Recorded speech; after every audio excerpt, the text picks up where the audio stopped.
चक्कर में। अरे हो गई कंगाल हम तो माल के चक्कर में।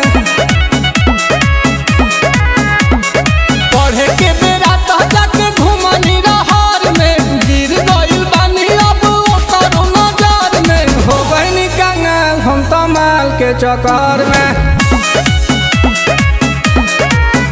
अरे हो गई कंगाल हम तो माल के चक्कर में।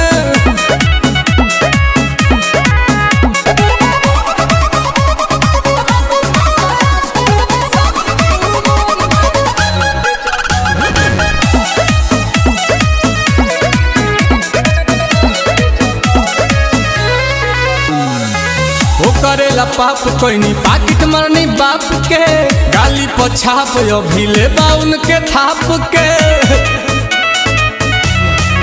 कि हम तो अपन ही घरवा में चोर भइनी, बाटे कर जला दाइल करज खोर भइनी।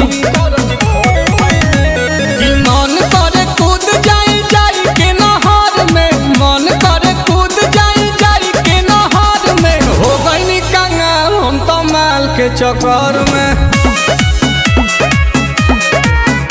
अरे हो गई कंगाल हम तो माल के चक्कर में।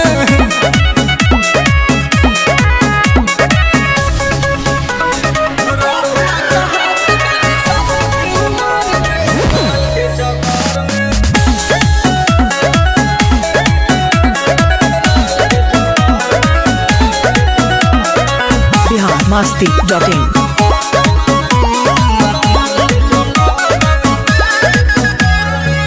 आंसू प्रियांशु के बिगाड़े में बहात हो, बरतावे खीस प्रिंस दे लेना साथ हो। भैले नील कमल घर के न घाट के, अब तो मलियो भगाई देले डांट के। रड़ुआ का हाथ बानी शादी के उमर में, रड़ुआ का हाथ बानी शादी के उमर में। हो गई कंगाल हम तो माल के चक्कर में।